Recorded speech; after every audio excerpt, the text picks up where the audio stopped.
Ver se... Obrigada. A gente não tinha feito a nossa autodescrição, né? Na primeira parte. E aí, então, vamos fazer a autodescrição agora. Então, eu, Lisandra, né? Sou uma mulher branca, de meia idade, cabelos avermelhados, estou vestindo um vestido estampado. Boa tarde, eu sou Paula, sou uma mulher negra, alta, com os cabelos crespos em Black Power, estou com um macacão amarelo, um fio de conta e estou usando óculos de grau também. Então, chegamos ao horário da tarde e a gente pensou agora de tarde trabalhar um pouco mais alguns tópicos que a gente também teve a experiência de trabalhar nessa disciplina, basicamente temáticas, né, que atravessam esses questionamentos e pensam esses conceitos também em campos, debates específicos. Então, a gente vai retomar alguns desses tópicos. A gente fez a experiência dessa disciplina com a tentativa de articular tanto teoricamente quanto artisticamente. Então, a gente teve a inserção sempre de, além do tema, né, referência bibliográfica e também uma referência artística de, enfim, ou de artes plásticas, mas também de documentários, filmes, enfim. Então, a gente queria compartilhar com vocês um pouco essa trajetória, contar um pouco dessa disciplina e, enfim, trazer aqui também, povoar um pouco com essas mulheres que nos acompanharam no semestre passado. O trabalho final da disciplina, a gente fez uma intervenção artística também, a partir da experiência de fazer alguns trabalhos coletivos no horário da aula, né, algumas produções mesmo, e esse foi o trabalho final, que ainda tem resquícios dele na Fafiche, na frente da sala de Conexões Saberes, que fica ali na 2005, e, enfim, fizemos ali alguns murais, algumas dessas questões. Acho que um ponto, né, que cabe destacar, assim, central na proposta dessa disciplina é a perspectiva de estar dentro de uma disciplina, de um programa de pós-graduação em psicologia, estudando teóricas feministas das regiões ditas periféricas do globo. Então, nós lemos, né, autoras pós-coloniais, já citei aqui a Ela Chorrá, lemos autoras decoloniais, como a Maria Lugones, a Aida Castilho, que a Lisandra citou na fala dela, a Ilderx Minhoso, autoras, né, do feminismo negro brasileiro, como a Jurema Werneck, a Ângela Figueiredo, nos ocupando, né, de pensar como esse processo de construção de colonialidade se dá em suas singularidades nesses territórios, mas também como essas mulheres têm produzido fissuras nas lentes analíticas, né, que são utilizadas em suas pesquisas, em suas produções artísticas, e reconhecendo elas, né, enquanto autoridades intelectuais que nos ajudam a caminhar para uma psicologia que subverta a patologização. Na nossa área, né, eu e Lisandra somos psicólogas. A disciplina era composta majoritariamente por estudantes do programa de pós-graduação em psicologia. Era uma disciplina optativa, né? Assim, a nossa leitura era de pensar o que é que isso concerne a nós, né? Assim, entendendo que, historicamente, a psicologia muitas vezes é reduzida como essa ciência do indivíduo para algumas perspectivas teóricas, da subjetividade para outras, da mente. E aí a gente pensar, né, esse eixo que é central na psicologia social, que é essa dia de sujeito e sociedade, e, ao mesmo tempo, também desvincular a subjetividade dessa leitura que muitas vezes a gente faz, né, inclusive quando a gente está conversando com alguém e a gente discorda da pessoa e não quer render, a gente diz, mas isso é subjetivo. Como se o subjetivo fosse da ordem do impalpável, do que é imensurável, do que não é negociável. Essa não é a compreensão de subjetividade, né, que a gente trabalha a partir da psicologia social. E o nosso objetivo nessa disciplina era entender como esses modos de subjetivação estão fortemente atrelados, né, às dinâmicas de poder que organizaram o globo, né, o mundo, a partir da colonialidade. A partir dessas dinâmicas de poder que autorizaram, né, violências, autorizaram hierarquização de sujeitos, e aí fizemos esse exercício. no primeiro momento, de um grande investimento teórico, né, inclusive lendo autoras, né, já citei aqui algumas delas, mas também a Ronke Oyumi, que é uma autora nigeriana que foi traduzida muito recentemente para o português, né, assim, isso não é coincidência. A gente vê nos últimos anos um investimento em traduzir autoras negras que escreveram na década de 70, de 80 e que nunca tinham sido traduzidas formalmente.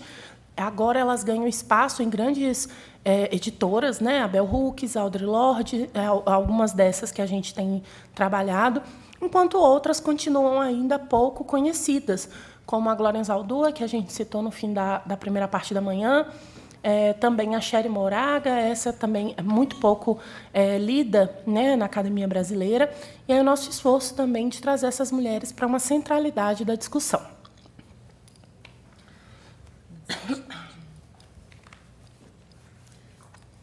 A gente vai começar, então, com alguns trechos dessa carta, que chama Cartas que Vivem e Vibram Apesar do Brasil. Ela foi escrita pela J. Mombassa, que, inclusive, teve na fala de abertura, acho, da Semana de Saúde Mental da UFMG, no ano passado, falando um pouco sobre isso, assim, o Brasil enquanto trauma, né? Isso nos convoca de uma maneira bem específica na área da psicologia. Então, eu vou ler uma parte, eu vou estar selecionando alguns trechos, a carta é um pouco maior do que isso que eu vou ler agora. Cartas que vivem e vibram apesar do Brasil. Eu acho que o sonho fecunda a vida e vinga a morte. Conceição Evaristo.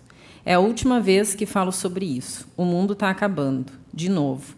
Parece contraditório, em meio a todas essas formas de colapso, enunciar o que esse título enuncia. Não vão nos matar agora, apesar de que já nos matam.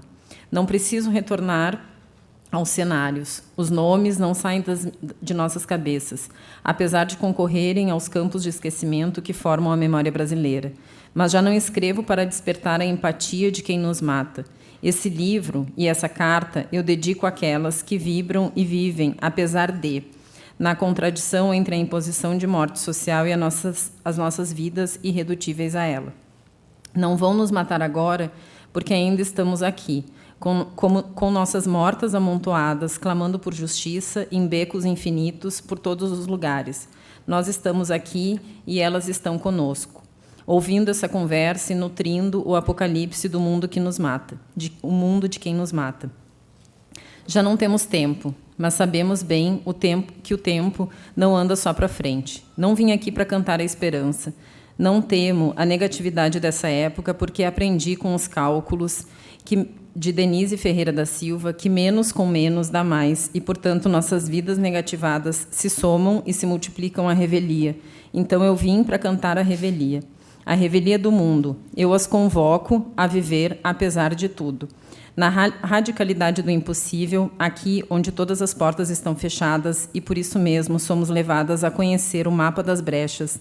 Aqui onde a noite infinita já não nos assusta, porque nossos olhares resmungam com o escuro e com a indefinição das formas. Aqui, onde apenas morremos quando precisamos recriar nossos corpos e vidas. Aqui, onde os cálculos da política falham em atualizar suas totalizações. Aqui, onde não somos a promessa, mas o milagre. Aqui, onde não nos cabe salvar o mundo, o Brasil ou quem quer que seja. Onde nossas vidas impossíveis se manifestam umas nas outras e manifestam com sua dissonância dimensões e modalidades de mundo que nos recusamos a entregar ao poder. Aqui ainda. Em 21 de junho de 2020, eu tentei começar a escrever essa carta. Hoje é 21 de novembro de 2020. Depois de dar um salto e voltar para casa, perder a casa, cortar a base, ficar sem base de novo, consegui, enfim, voltar à casa provisória onde comecei a escrever essa carta. No intervalo, tudo e nada mudou. A fúria e a agonia condensadas foram tornadas pedra quente, pedra de lava, despedaçada pela grande velocidade das idas e vindas, de dados e luzes na tela. Ainda ontem, desde a minha distância, eu testemunhei a proliferação de conteúdo sobre mais um assassinato, a execução pública de João Alberto Silveira Freitas por um grupo de seguranças chancelados pela rede francesa de supermercados, Carrefour, em Porto Alegre. Tudo transmitido e comunicado nessa cidade infinita e infinitamente vigiada que é a internet. O Brasil é o que asfixia e mata. O Brasil é a chacina. Toda a beleza e todo o respiro que existem vieram a ser apesar do Brasil. Então, é para o apesar, para o terreno da força que contradiz toda a brutalidade que essas palavras fogem. Elas fogem para a beleza, mesmo que para isso tenham de passar por campos em chamas. A meta não é tanto o outro lado, mas o aqui. Esse aqui, para onde estamos indo e onde já estamos, o aqui de onde viemos. Esse livro, essa carta, foi feito como uma barricada para roubar tempo. É uma compilação de críticas e de pistas. Tais pistas, portanto, servem e não servem, assim como as críticas com que estão misturadas. É tudo experimento na borda das coisas, lá onde estamos prestes a dissolver as ficções de poder que nos matam e aprisionam. Lá, aqui, todas essas geografias onde fomos saqueadas e nos tornamos mais do que aquilo que levaram, onde fomos machucadas e nos tornamos mais do que um efeito da dor, onde fomos aprisionadas e nos tornamos mais do que o cativeiro, onde fomos brutalizadas e nos tornamos mais do que a brutalidade. Lá, aqui, onde fomos assassinadas e nos tornamos mais velhas que a morte, mais mortas que mortas, e nesse fundo, esse fora, que não só está fora, mas está dentro de tudo, nesse cerne em que fomos colocadas, fecundamos a vida mais do que vida, a vida emaranhada das coisas. Não vão nos matar agora. Esse texto, né, essa carta da J. Mombassa, e aí eu quero chamar a atenção, essa é a terceira carta que a gente cita e referencia, né, ao longo dessa aula, e isso não é à toa. Quero voltar, né, ao momento em que eu disse logo cedo de como é importante a gente retomar a máxima feminista de que o pessoal é político e de como muitas vezes a gente desconsidera as produções que são feitas nesses formatos ditos femininos, né, a carta, o diário, a comunicação através da poesia, através da literatura, para dizer que não, isso não é uma análise, não, isso não é acadêmico, não, isso não fala sobre o coletivo, isso fala sobre a experiência individual, como se o indivíduo não fosse uma representação daquilo que atravessa socialmente o seu coletivo, né? O seu lugar de origem, o lugar onde ele chega, sai, é arremessado, é interditado. Não à toa a gente vê esse formato ser uma possibilidade para a enunciação daquelas e também daqueles, né, que muitas vezes são interditados em espaços acadêmicos, que muitas vezes são entendidos como os que não produzem conhecimento, mas são, muitas vezes, alvejados como aqueles sobre quem os acadêmicos falam. Então, reconhecer a carta, né, de J. Mombassa, não apenas trazendo como citação, mas analisando o que ela nos relata sobre o Brasil, também a carta de Glória Anzaldúa, a carta de Ângela Figueiredo, intelectuais, né, que estão produzindo aí em tempos muito distintos e de lugares com alguma distância, inclusive, também é trazer para o nosso encontro nessa tarde, nessa manhã, a possibilidade que a gente reconheça o conhecimento que se produz na fissura, se produz na escrita que não é chancelada por uma série, né, de rituais que a gente é submetido e se submete no modelo acadêmico. Pensar uma perspectiva contracolonial, que era o título, né, da disciplina que eu e Lisandra ofertamos e que foi mencionada agora há pouco, é pensar justamente que o conhecimento ele não obedece às regras de quem estabeleceu as normas. Ele acontece, e ele acontece a partir dos sujeitos implicados. E não tem ninguém mais implicado na contravenção e na ruptura com as normas de hierarquização do que aqueles sujeitos que foram historicamente hierarquizados como inferiores. Ninguém está mais implicado em denunciar o que tem de violento do que os sujeitos que historicamente são violentados. Então, J. Mombassa, né, menciona o caso do assassinato de um homem negro, que aconteceu em 2020, e nós acompanhamos, ao longo da pandemia, essa cena se repetindo com outros homens negros ao longo de várias cidades do país, né? Uma dessas, um homem em sofrimento mental que foi vítima de agentes do Estado, né? Agentes custeados com os nossos impostos. E aí a gente tem essa leitura de que, na pandemia, isso, de alguma forma, talvez tenha circulado e mobilizado mais pessoas, mas é importante que a gente se questione qual é a extensão dessa mobilização. É importante que a gente lembre, inclusive, quanto valem as vidas de pessoas negras, como o menino Miguel, né, que foi deixado à própria sorte num elevador sem que um adulto, uma adulta, uma mulher branca, se responsabilizasse por ele, quando ela era a pessoa ali que deveria estar garantindo a sua vida, a sua proteção. Não podemos esquecer de Cláudia Ferreira, que foi arrastada por profissionais do Estado, agentes do Estado, cujos responsáveis por sua morte não foram devidamente penalizados. Trazer a recorrência desses fatos é para a gente lembrar que, quando o J. Mombassa fala que nós somos, né, apesar do Brasil, que o Brasil é a chacina, isso não é uma figura de linguagem, nós não estamos falando de um caso, nós não estamos falando da exceção. A violência no Brasil não é parte daquilo que excede. A violência no Brasil é fundamentalmente aquilo que nos estrutura. E reconhecer isso são os primeiros 5 centímetros para a gente avançar numa discussão que realmente esteja comprometida a mudar essa história. Isso é parte de como nós somos inauguradas enquanto país e é parte fundamental de como a gente se organiza ainda hoje.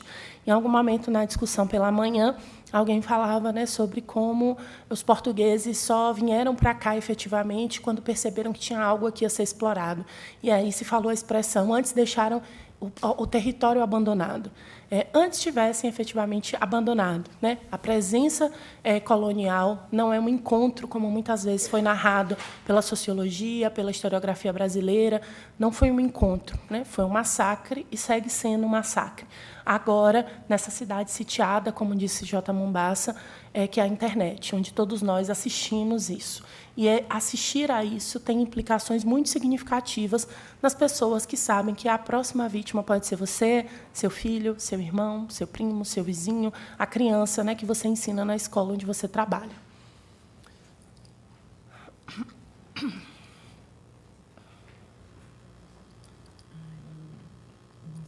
Será que consegue botar? Acho que sim. Não vai. Acho que a gente tem que sair daqui.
Oi? Que?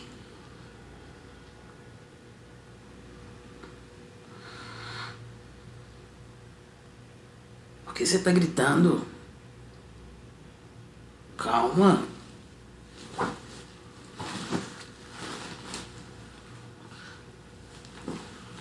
Espera.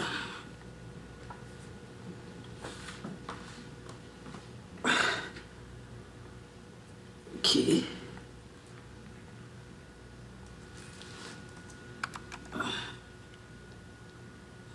Abri.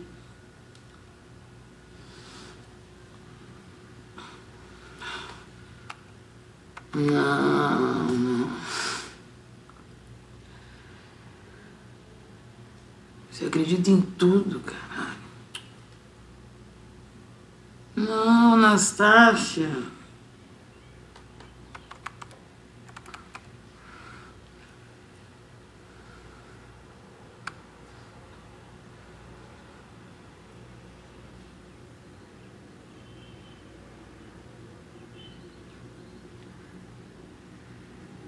Tô vendo.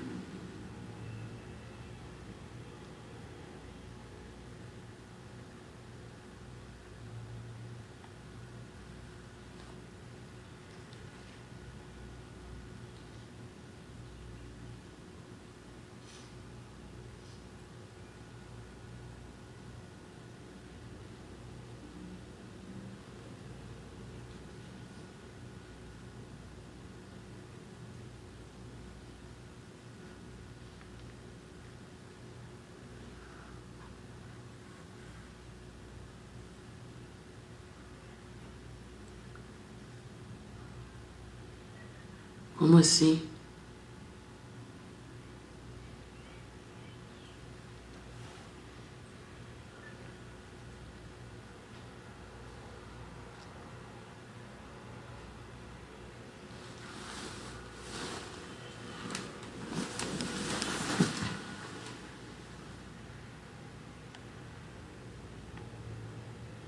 O xamã?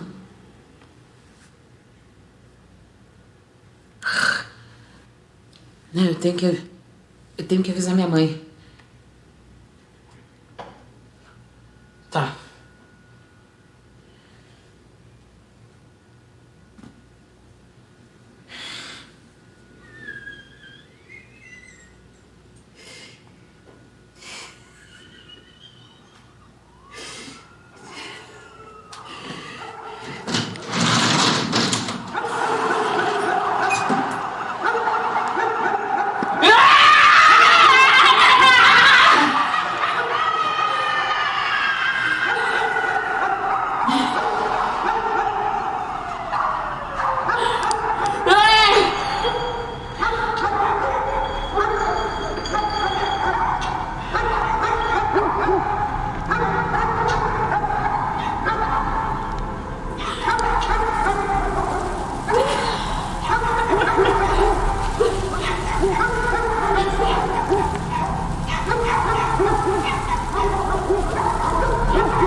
Mãe, você tá vendo televisão? Tá, liga a televisão. Pega o controle. Não, tá tudo bem. Pega o grande, mãe.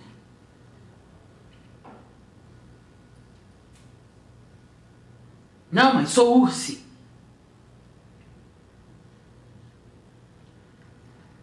Ligou? Qualquer canal. Qualquer um. Tá, senta. Senta.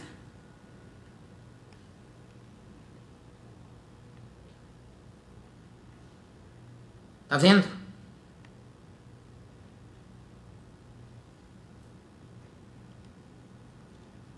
Viu? Não, mãe.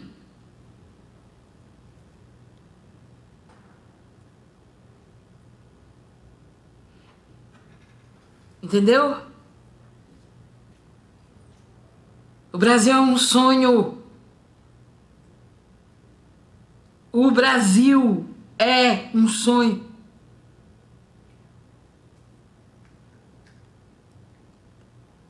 Não!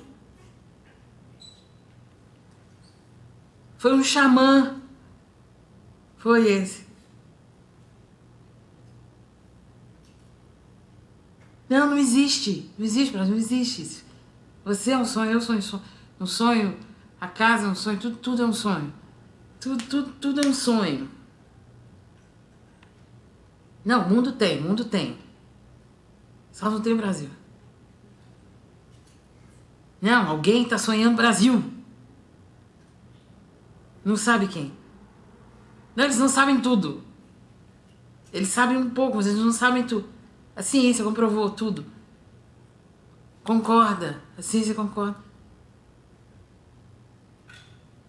A qualquer hora, a pessoa que está sonhando pode acordar.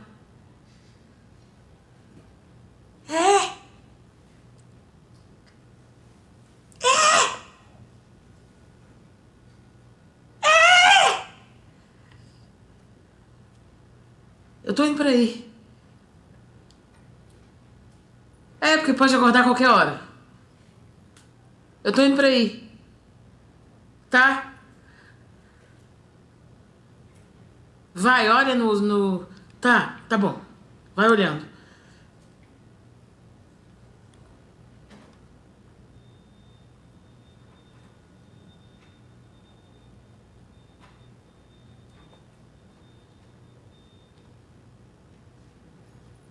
Graças a Deus.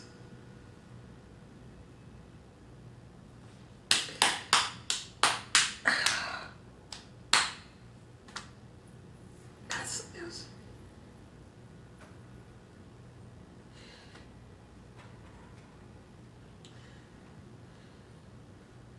Graças a Deus. Ai, que bom. Ai, que bom.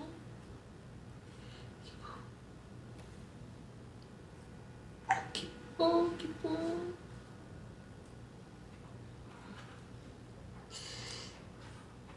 Ai, que bom.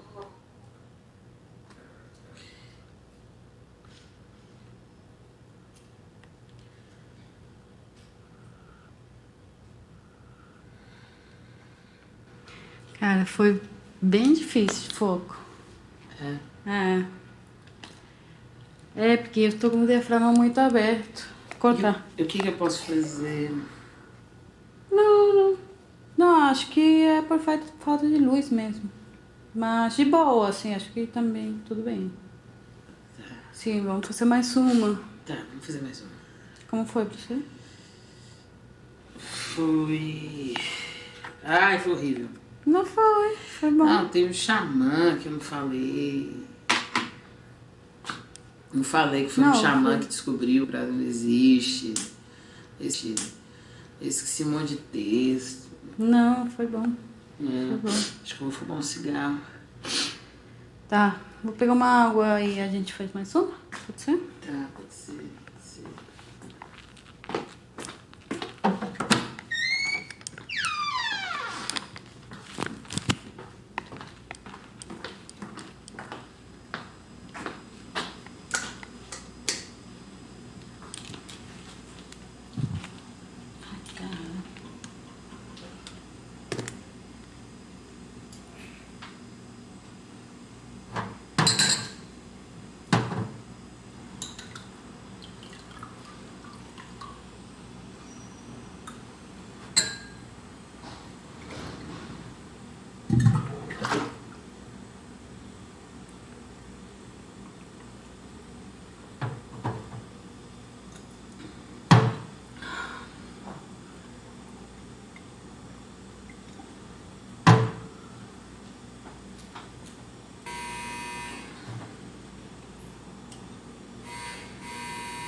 Nunca existiu!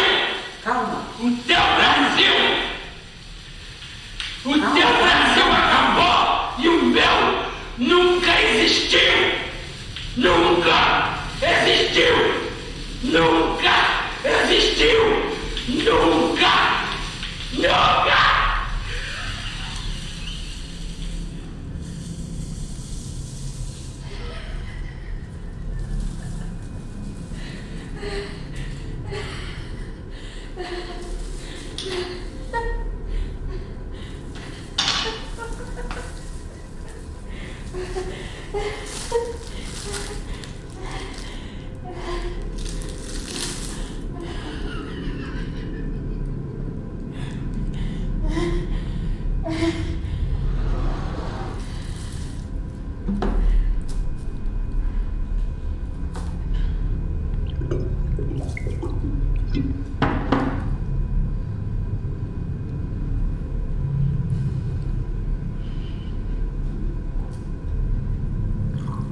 Déjala llorar, déjala que llore, porque si ella es buena, caramba, algún día se viene.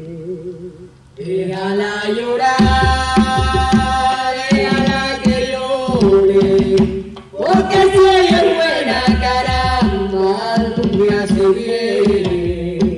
Déjala llorar, mamita, que eso le conviene, porque si ella es buena, caramba, algún día se viene. Déjala llorar, déjala que llore, porque si ella es buena. Vocês já conheciam esse curta? Conhecem a Grace Passou? Mais gente, né? A gente queria fazer uma rodada de ouvir um pouco as impressões de vocês, a parte do curta com o que a gente vinha falando e com o poema da J. Mombassa. Alguém gostaria de começar comentando?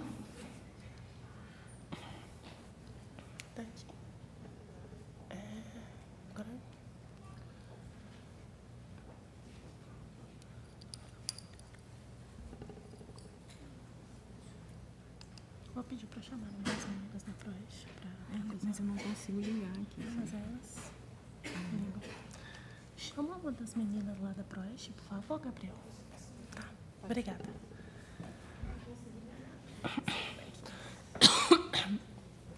Alguém, gente?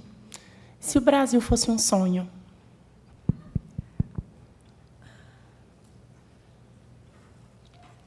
João.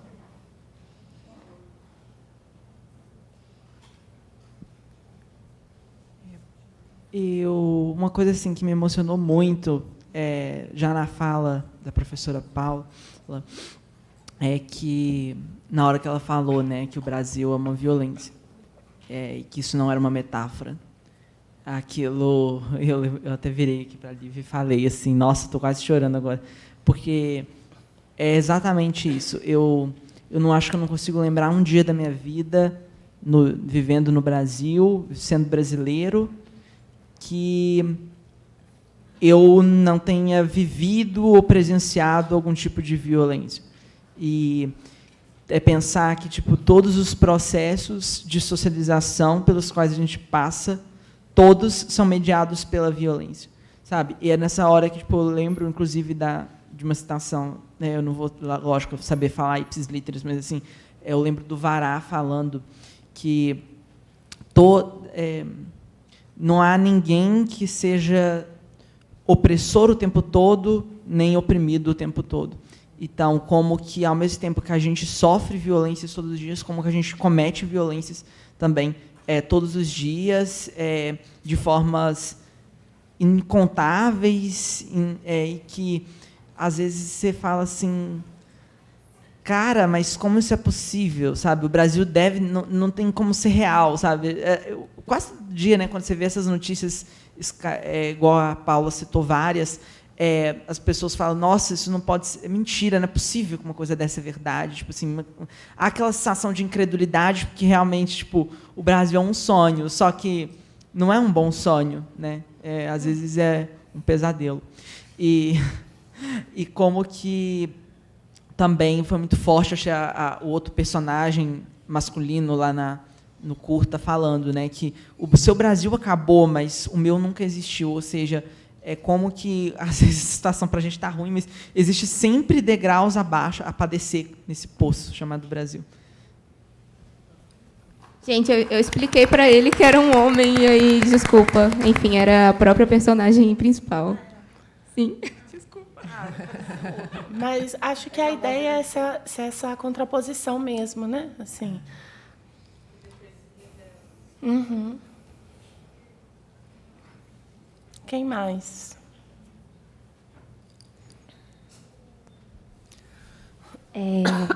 Boa tarde, de novo. Sofia, né? Meu nome é Jéssica, de novo, da UFVJM. No curta, essa questão de estar sonhando, eu fiz algumas anotações aqui, e aí me passa o que eu refleti é que, assim, qual que seria a questão, assim, na minha vida, por exemplo, se eu descobrisse hoje que o Brasil é um sonho, o que isso refletiria na minha vida, por exemplo? Eu me sentiria aliviada ou isso me traria um desconforto, um desespero?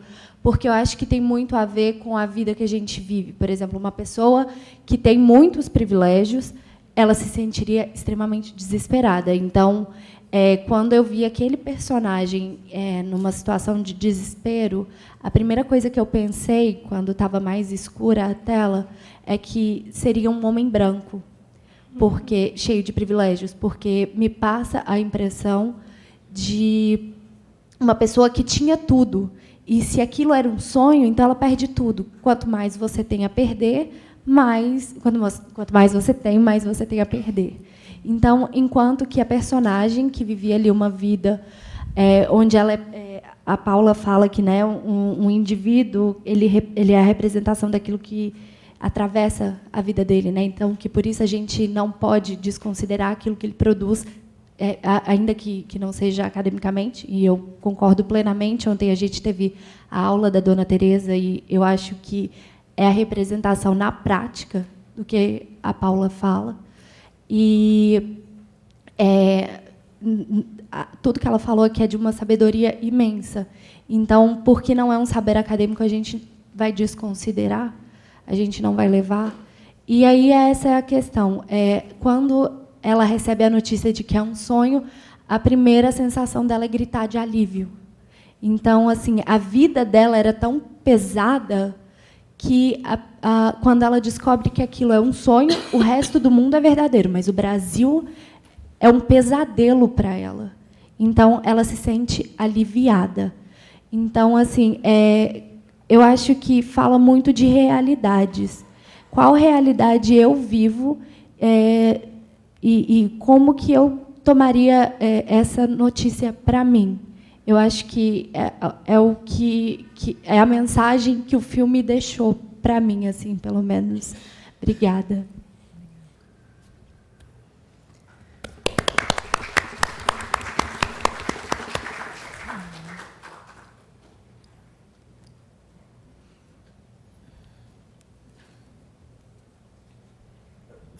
Olá a todos, boa tarde. Sou Maria Luísa, sou uma mulher branca, muito branquela, assim, né, como hoje cedo, branquela, e sofro por isso, várias coisas aí, até mesmo o sol. Dali de baixo aqui eu tenho que usar um filtro solar 100 para eu não me fritar, literalmente. Bom, eu queria falar um pouquinho desse curta, porque ele me trouxe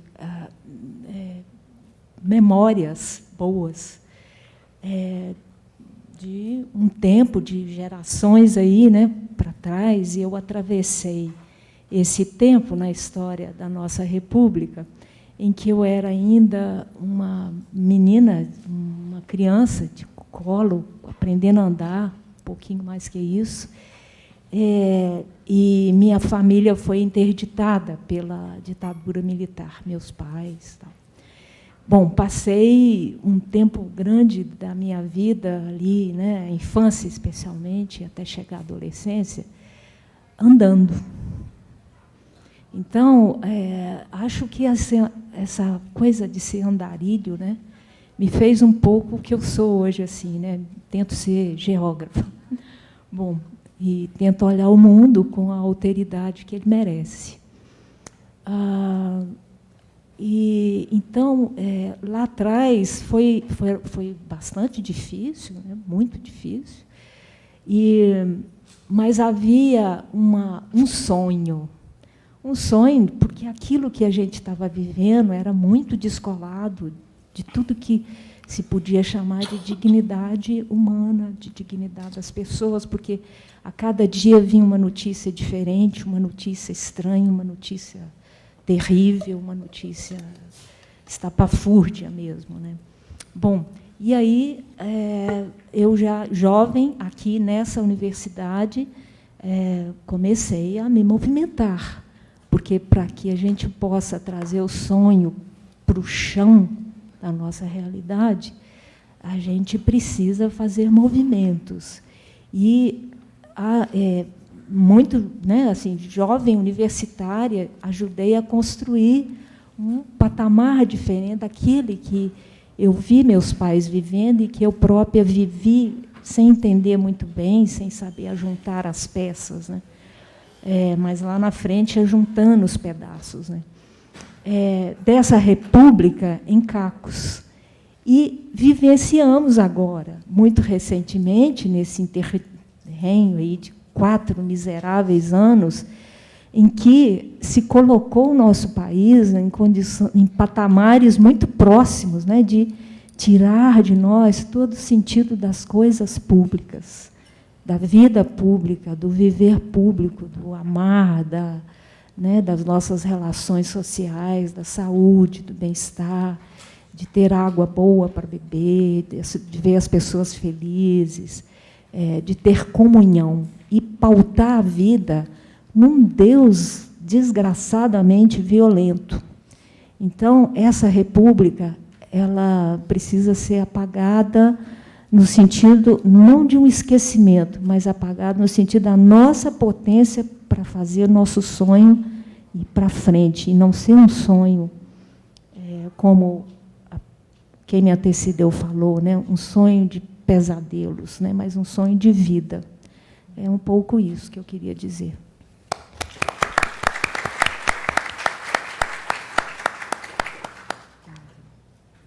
Ei, tudo bem? Meu nome é Paula Constante, sou uma mulher negra, de estatura média. Eu falo que tenho 25 anos, então isso não importa muito, e uso um óculos laranja, então essa sou eu. Na verdade, eu me atinei quando você perguntou, Paulo, falou assim, olha, e se o Brasil fosse um sonho, né? E aí me veio na minha cabeça assim, quantos pesadelos a gente tem que ultrapassar para que a gente chegue a algum sonho.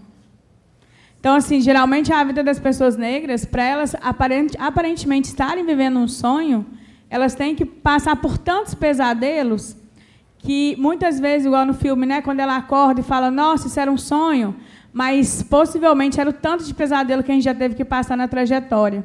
Então, qualquer momento que a gente acorda, sabe, aparentemente aquela situação que a gente se vê naquele momento, ela é melhor do que todas as outras situações que foram passadas. Mas não também que esse sonho, né, ou esse pesadelo, ele pode ter uma visão positiva, né, ou negativa, que como que aquele sonho ele vai reverberar.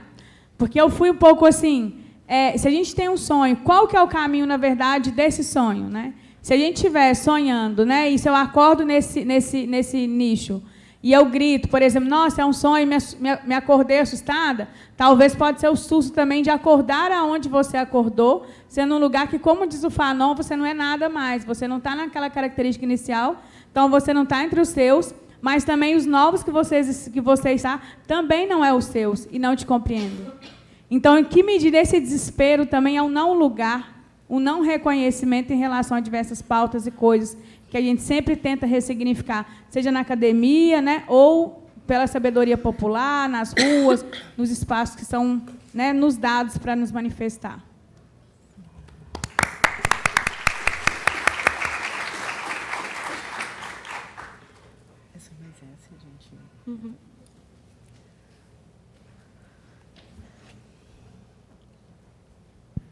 Olá, boa tarde, pessoal. Boa tarde. Meu nome é Gabriela, sou uma mulher branca, uma estatura pequena, tenho um contraste grande com o cabelo preto e a pele branca, sobrancelha bem preta também, cabelos curtos, tenho um pouco de estrabismo no olho esquerdo, que eu tenho baixa visão, e é isso. E os olhos escuros também, castanho escuro. Eu fiquei pensando, o que não é um sonho? Né? O sonho, ele perpassa todas as nossas experiências, né? A gente fantasia o tempo todo. Até a nossa memória é contaminada por aquilo que a gente fantasia. A gente se lembra de algumas coisas, a gente inventa, a gente complementa. Muitas vezes a gente sonha, a gente inventa, a gente fantasia para dar conta, né? Das nossas memórias, das nossas experiências antigas e presentes. E a gente está fantasiando o tempo todo. E, né, eu acho que o sujeito nunca mente, assim. O sujeito tem sua própria verdade. Eu acho que a psicanálise ensina muito isso para a gente. Quando eu estava começando a minha experiência na psicanálise como analisante, eu sempre pensava isso. Nossa, tem 1 ano de análise, tem coisa que eu não contei para o meu analista ainda. Será que eu estou mentindo? Não. É o que eu dou conta, é a minha verdade, né? A verdade do sujeito é que importa. Mas eu fiquei pensando também, outra perspectiva dessa questão do sonho. Se é um sonho o Brasil, quem está no controle do sonho? Quem está sonhando?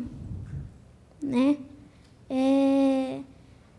Isso me lembra um pouco, não sei se a minha interpretação é correta, de Problemas de Gênero da Butler, mas ela vai dizer mais ou menos que sexo é gênero, né? Mas não, ela diz isso, né?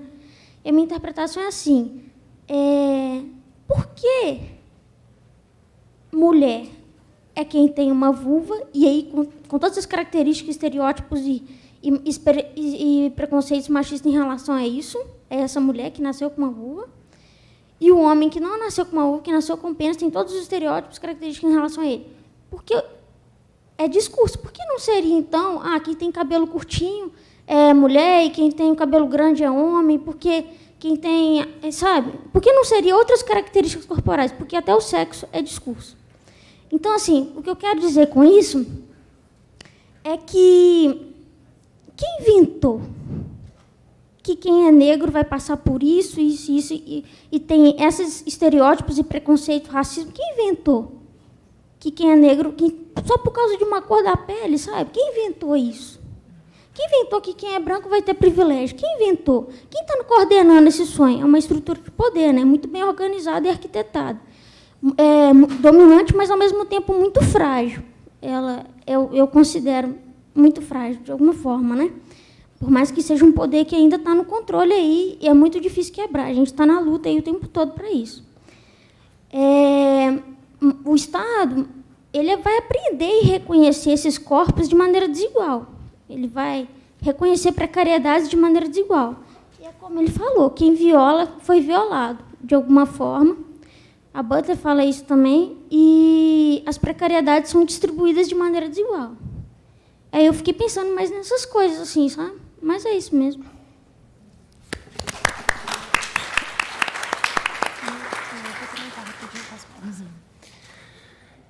Acho que algumas questões, né, para a gente ficar pensando o que é o sonho.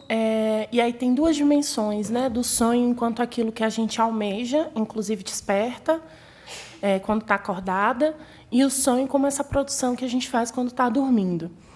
No curta, ela fala que quem está sonhando é um xamã, né? O Brasil é o sonho de um xamã. E aí tem uma questão que também tem uma outra forma da gente pensar. O que é que impactaria se a gente acordasse depois de ter sonhado com o Brasil? Esse Brasil, qual que seria a nossa sensação? E aí eu acho que tem uma coisa importante, né, assim, da gente pensar essa questão da construção das realidades. E aí, quando eu falo, né, da importância da gente entender que os indivíduos, eles não são tecidos, a subjetividade. Eu sempre falo isso quando eu estou dando aula, né? A subjetividade não é o signo, né? Que você diz lá, nasci tal dia. Então, se eu sou escorpiana, serei vingativa e acabou, né? Subjetividade não é isso. Subjetividade é tecida cotidianamente a partir dessas relações de poder. E o sujeito intervém nessas relações. O sujeito fissura, o sujeito resiste, o sujeito desobedece ou obedece, se submete. Esse é um cálculo contínuo. O que eu acho importante, né, e acho que essa é uma leitura que muitas teóricas têm apontado de forma crítica na psicologia tradicional, é a gente ter cuidado para não tornar equivalências entre sistemas de poder que operam de uma forma muito significativa, né, e muito desigual. Por exemplo, quando a gente lê uma notícia de que... Vou dar esse exemplo que eu acho que é de comum, né? A nossa sociedade, nós temos uma sensibilidade muito significativa para crianças em situação de violência ou pauperização, né? Tanto é que a gente vai dizer, olha, quando a gente passa na rua e vê uma criança vendendo bala, em situação de exploração de trabalho, em situação de pobreza, aquilo nos afeta de um jeito muito diferente se nós vemos uma pessoa adulta. Mas, quando a gente recebe a notícia, por exemplo, que crianças estão sendo estupradas dentro de uma comunidade indígena, ou quando a gente lê, né, como eu tenho, ao longo da minha trajetória estudando saúde reprodutiva, inúmeros trabalhos na psicologia chamando de gravidez na adolescência, casos de meninas de 12, 13 anos que estão grávidas, num país que diz que qualquer intercurso sexual com menor de 14 anos é estupro, por que a profissional, naquele serviço, atua, analisa e escreve um artigo dizendo que aquilo é gravidez na adolescência? Que aquela menina foi parte de uma relação sexual que o próprio Estado diz que ela não tem condições de consentir. Será que a gente chamaria de gravidez na adolescência se fosse uma menina de 12 anos, moradora de Higienópolis? Será que a gente chamaria de gravidez na adolescência se essa menina tivesse, né, dentro de uma classe X e de um grupo étnico X? Estou falando disso para dizer que, ainda que as relações sejam passíveis de ser fissuradas, e a minha presença e a presença de muitas estudantes e estudantes negros nesse auditório é uma prova que a gente fissura, a gente não pode desconsiderar que essas estruturas elas são orquestradas e se mantêm com uma forma muito efetiva. E se mantém, inclusive, nos nossos modos de subjetivação. Estou falando nossos, né, enquanto Paula, psicóloga e profissional de saúde, que tenho me ocupado desse campo da saúde propriamente, para dizer, quando a gente vê uma pessoa, né, uma criança branca relatando dor, a nossa urgência em atendê-la é diferente de quando a gente vê uma criança negra. E eu estou falando de crianças, né? Alguém que a gente vai dizer ali, com um documento comprovado, qual é a faixa etária dela. Então, dizer sobre as nossas possibilidades de incursão também é reconhecer aquilo que a Paula falava, né, assim, de que, para muitos de nós, sonhar implica conviver com pesadelos cotidianos. E, nesse sentido, eu lembro...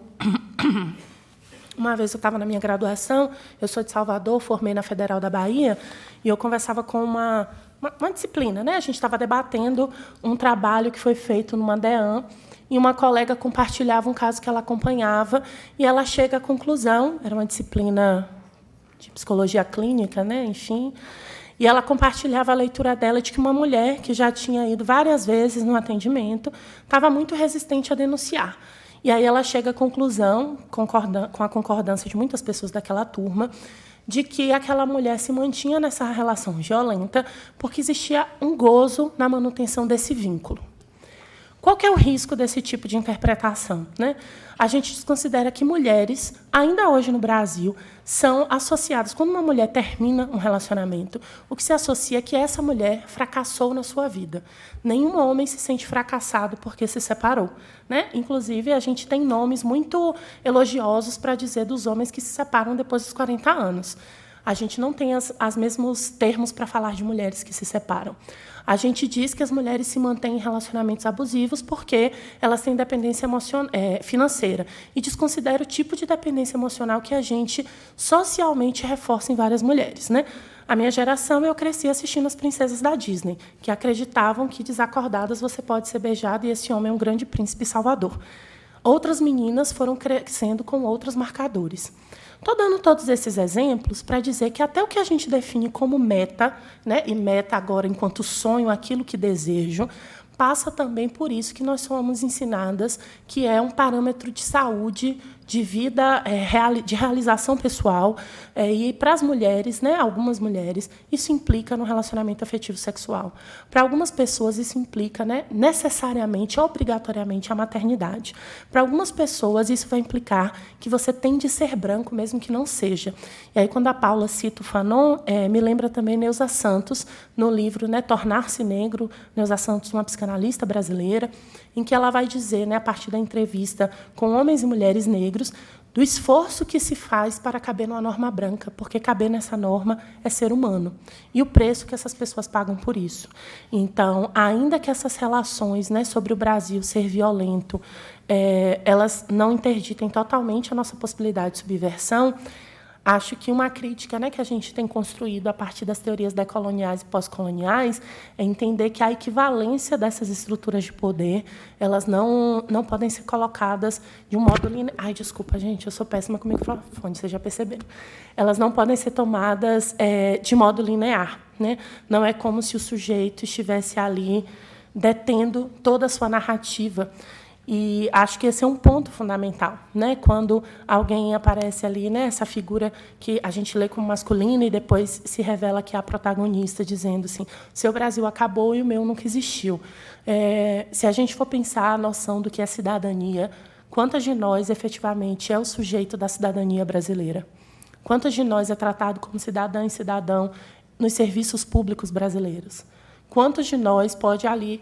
A gente acabou de almoçar na Fafiche. Quantas de nós vai ser questionado quando a gente tentar ou não passar numa das catracas que foram colocadas nessa universidade pública? Sendo ou não estudante? Será que o que vai gerar questionamento no segurança é se a gente é ou não estudante? Se a gente é ou não professor? Quem é que vai ser presumido professor e estudante? Essas são questões para a gente colocar. E aí, né, só para fechar, quando a Paula diz até a realização do sonho é cheia de pesadelo. Porque para um estudante negro entrar nessa universidade pode ser a realização de um grande sonho.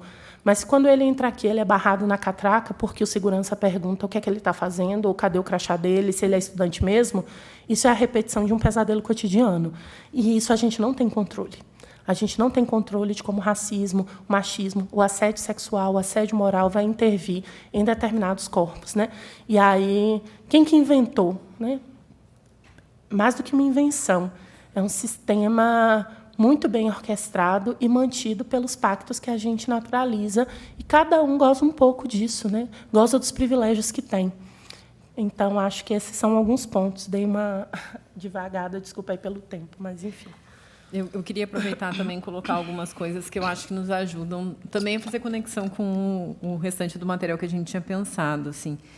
Eu acho que essa ideia, né, do Brasil como uma ficção, do Brasil como um sonho, como um trauma, eu acho que nos convoca a pensar isso. Assim, quais são as ficções? E não no sentido de que a gente vai tentar achar o que é a essência natural, real do Brasil, mas assim... que a gente também consiga construir outras ficções, né? Porque se a gente for pensar, o mito da democracia racial é uma ficção que a gente durante muito tempo tomou como realidade. Então, assim, como que a gente constrói essas outras ficções possíveis? E acho que esse talvez seja um link importante para a gente pensar as artistas que a gente foi também convocando, né? Estar com a gente na disciplina. A coisa de acordar, né, do sonho Brasil me vem muito assim 2013 e a coisa de que o gigante acordou, o Brasil acordou, enfim, dali foram vários pesadelos depois. Então, assim, qual é disso, assim, né? O que a gente vai acordar, o que a gente vai acordar não no sentido só de despertar, mas no sentido de pactuar, né? Que coisas a gente vai pactuar como compromissos também coletivos, né? Assim, essa brincadeira entre o sonho e o objetivo como algo às vezes individual, né? Individualista, mas também como pactos e compromissos de sociedade, assim. Então, fiquei pensando, viajando também em relação a isso. Acho que fico muito convocada assim, a pensar, e na psicologia eu acho que a gente também tem feito alguns movimentos assim, de tentar se utilizar mesmo e estar junto nessa construção dessas ficções, das invenções, da potencialidade que tem aí, né? E entre o que é verdade ou mentira, sempre me lembro um poeminha, né, do Manuel de Barros, que ele vai dizer só 10% é mentira, o resto é invenção. Então, acho que existe mentira. Eu tenderia a pensar que existe mentira, porque existe também toda, né, as tentativas de manipulação muito direcionadas, assim. Mas tem muito de invenção. E na invenção, acho que é isso. A gente também tem uma potência uma possibilidade de resistência, assim. Então, é isso. Acho que a gente agora vai colocando algumas imagens, assim, contando um pouco para vocês o que a gente pensou nessa construção da disciplina. E esse é o título de um dos artigos, que é da Paula, também está mais no final. A gente faz arte para não morrer, que é uma fala, né, das conversas. Isso. E aí a gente vai agora apresentar para vocês um pouco o que a gente trabalhou na disciplina. Nós escolhemos 5 temas, né, para essa segunda unidade da disciplina, como a Lisandra disse, congregando produções artísticas e teóricas, né, produções intelectuais com expressões múltiplas, e desde artes plásticas, audiovisual, poesia. E a ideia é que a gente se aproximasse, né, primeiro, dessa expressão de intelectualidade que não passa por uma normativa da escrita acadêmica apenas, ainda que todas, né, tivessem indicação de leitura. E aí nós escolhemos 5 temas, né? O primeiro é corpos, subjetividades afrodiaspóricas. O segundo era cenas de guerra. Terceiro, feminicídio. Quarto, saúde reprodutiva. E o quinto, lesbianidade. A ideia da escolha desses temas, né, não foi simples. A gente, acho que preparar plano de aula, para quem é professora sabe, né, assim, a gente sofre porque a gente quer botar 1000 coisas, mas a ideia era que congregassem temas, né, que estivessem alinhados com o primeiro bloco, que foi bem teórico, né, assim, com muita carga de leitura, e que também passassem por campos onde nós temos um maior mergulho, né, e aí a gente podia também colaborar mais a partir dessas incursões, entendendo que cada um desses temas nos convocam a problematizações acerca de epistemicídio, violência institucional, racismo institucional, a expressão, né, dos conflitos para além do cenário da guerra, como a gente reconhece, clássica, né, estabelecida, mas os contextos bélicos cotidianos no nosso território, e aí por aí vai. Bom, a artista que a gente colocou, né, no debate das subjetividades diaspóricas é a Rosana Paulino. Não sei se vocês já conhecem o trabalho dela. Eu acho que tinha até uma exposição no Museu de Arte do Rio de Janeiro, há um tempo atrás. E ela tem trabalhado, né, essa é ela ali do lado de uma das obras. E ela tem trabalhado então com essas questões, assim, não sei se alguém aqui já sempre, quando eu vi a primeira vez as obras dela, me remeteu muito. Eu falei, né, que eu tenho um trânsito também da articulação da psicologia social com o direito. Me lembrei muito e me remeteu às figuras da tentativa, né, da criminologia mais clássica de definir quem é o sujeito perigoso, né, a todo o escrutínio do que eram os corpos, da anormalidade, da monstruosidade, né, e toda essa discussão que está colocada ali, e ela vai jogando também com isso, com essa exposição desses corpos, os corpos como esse estranho, esse exótico, né? Se a gente for pensar na própria história, né, do estudo do corpo humano, e que corpo humano é esse que aparece, né, na ciência, a gente pode pensar que até mais ou menos 1920 eram autorizadas, né, a exposição de corpos humanos na Europa, em cidades como Paris, como parte de espetáculos, né, da anormalidade.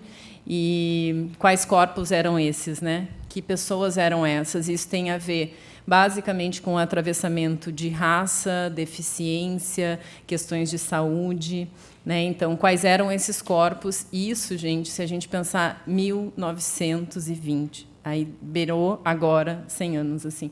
É ontem, né? Quando a gente faz um recorte minimamente contextualizado do que é a história.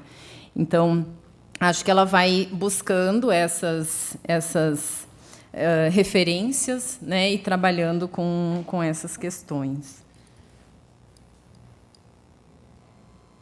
E aí um dos textos, né, que a gente utilizou foi da Jurema Werneck, trabalhando então um pouco essa discussão, né, da escravidão e da redução do humano a essa condição de mercadoria, né? Então, quanto esses elementos, né, visuais vão retomando essa história, assim, então a mistura também tanto dos corpos humanos inteiros, em pedaços, né, as partes, as peças. Não sei se alguém aqui já passou por aulas de anatomia, né, que são usado o termo peças, né, assim, para as partes do corpo humano, e também com peças de outras coisas, né, que ela vai costurando. Acho que até no próximo aparece um pouco mais, que aparece desde como se fosse o azulejo, né, português, os navios, enfim.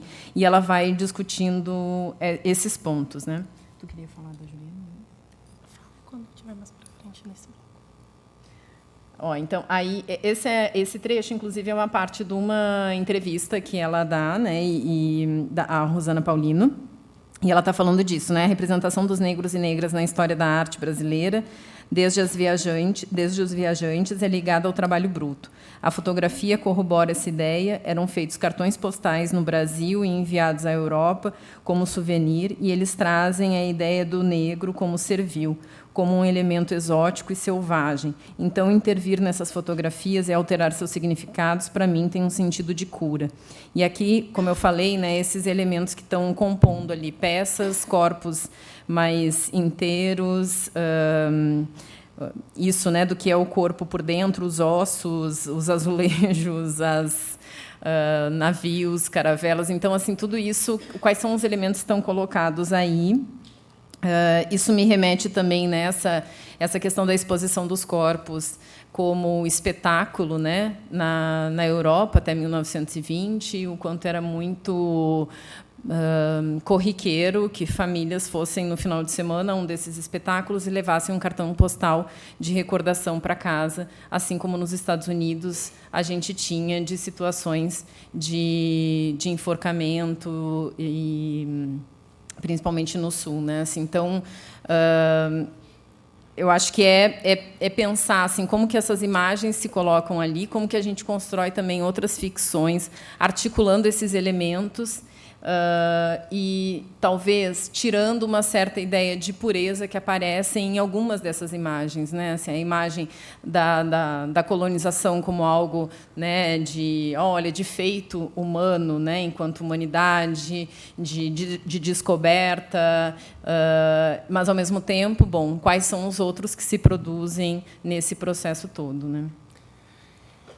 E aí isso me lembra, né, assim, a reflexão que a Jurema Werneck faz nesse texto, né, que é intitulado Dialodês a Feministas, onde ela vai recuperar, por exemplo, a tradição da atuação política de mulheres negras na América Latina, né, e ela vai recuperar, inclusive, essa leitura que se faz do protagonismo das mulheres negras no continente africano, inclusive como uma marcação que se dá das próprias religiões que ali se praticava, né? Então, o termo Yalodê, que é um termo iorubá, que fala sobre essa mulher que se organiza em prol das mulheres, né? Essa mulher que é uma referência para as mulheres, né? E aí a Jurema vai resgatar o Itã, a história em que Oxum se torna Yalodê, um momento em que ela seca o mundo para garantir que ela e as outras Iabás, as outras orixás femininas, participem da mesa de decisão, né? Que elas possam definir os caminhos dali para frente para o mundo. E como essa é uma representação muito distinta das que nós temos, por exemplo, das figuras femininas dentro das religiões cristãs, né? Assim.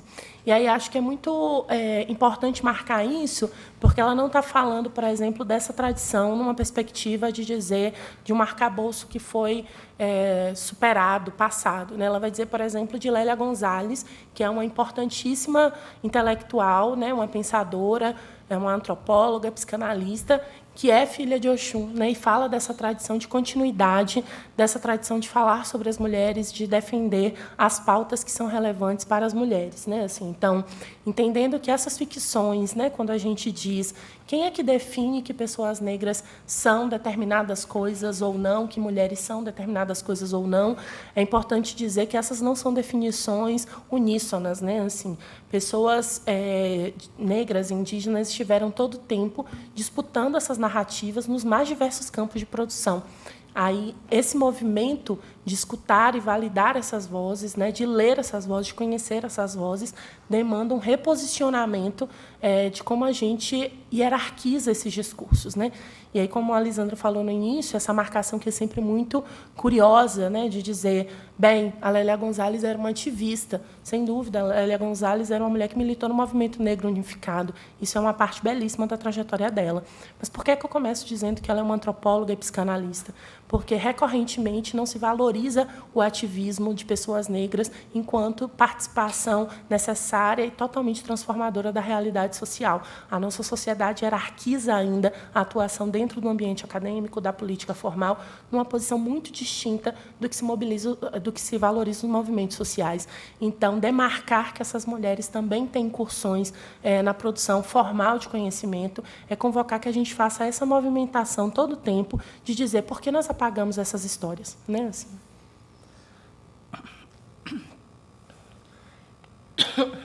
Bom, eu não sei se eu tinha visto que eu tinha botado esse...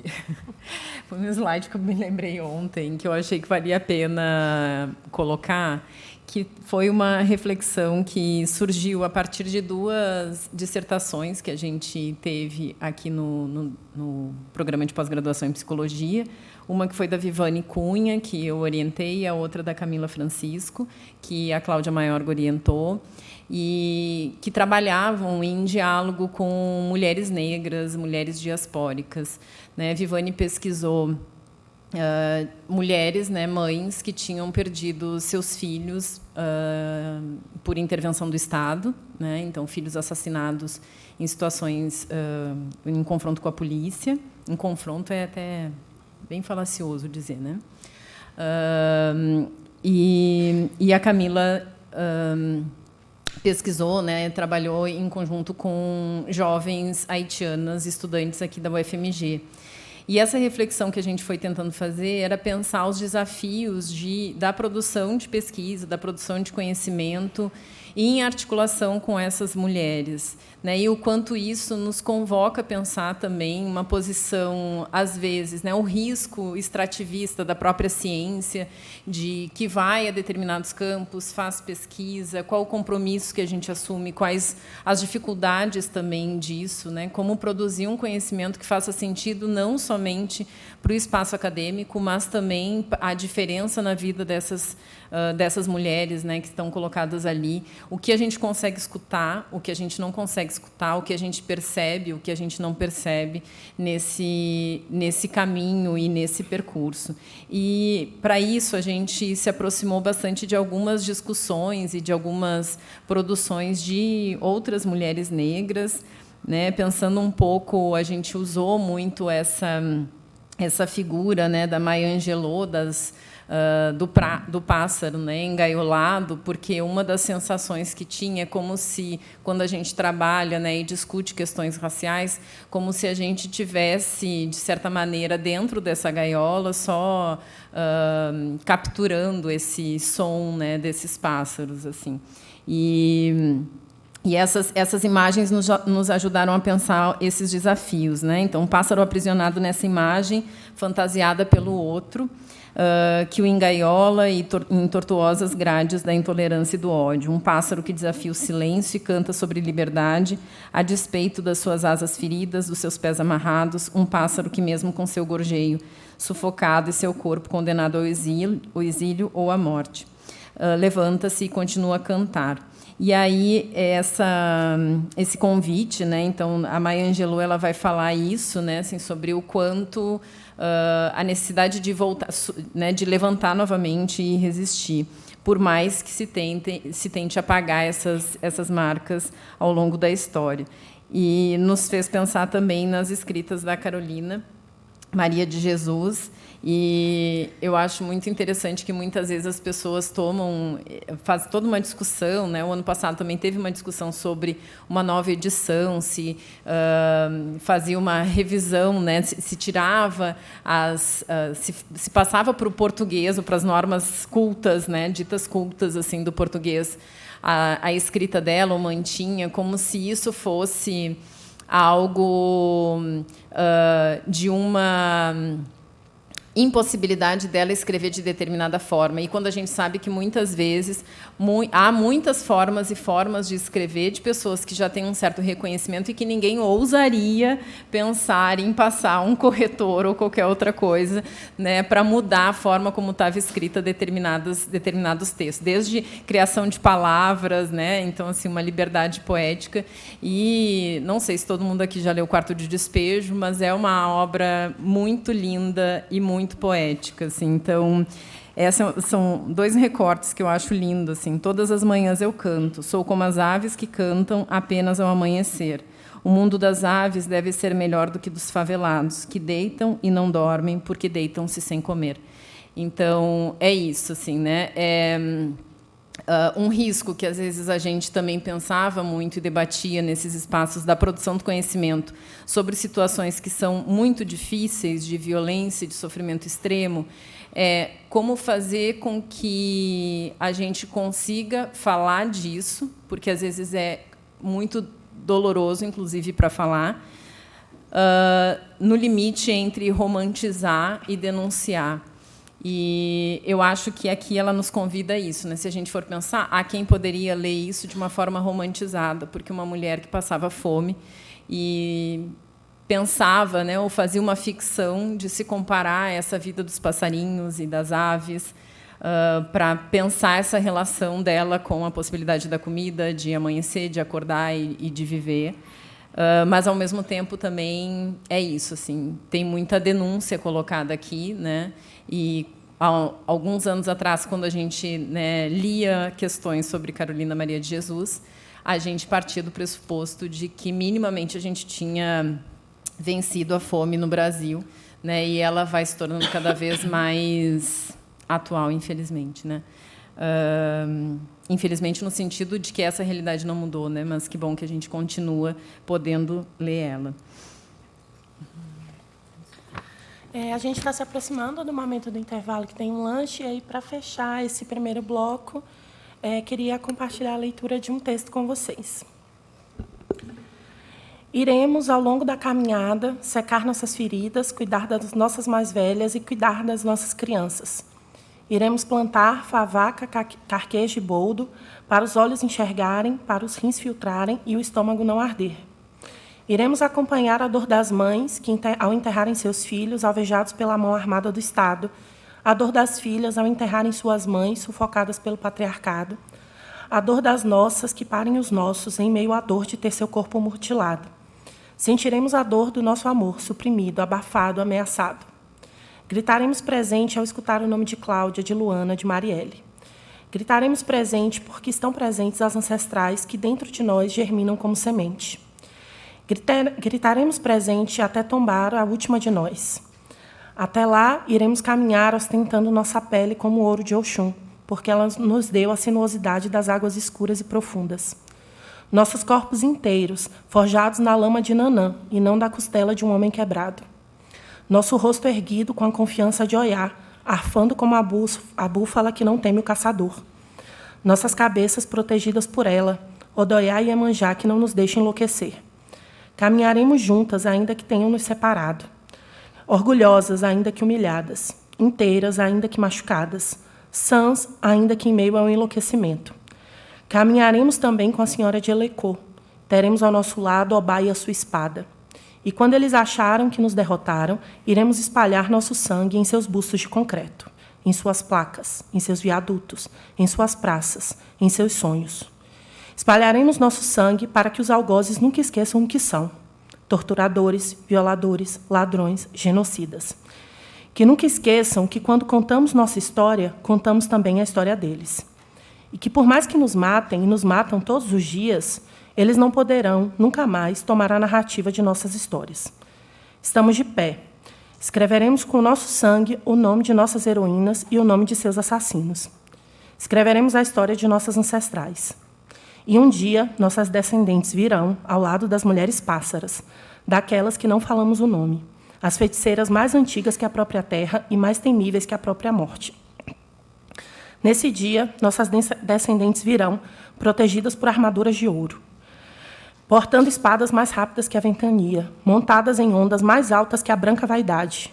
Virão para cobrar a conta, sedentas por história, sedentas por justiça. E quando elas lerem nossos nomes em sangue por toda a civilização, seus pássaros irão bicar os olhos dos que nos violaram, nos calaram, nos mataram.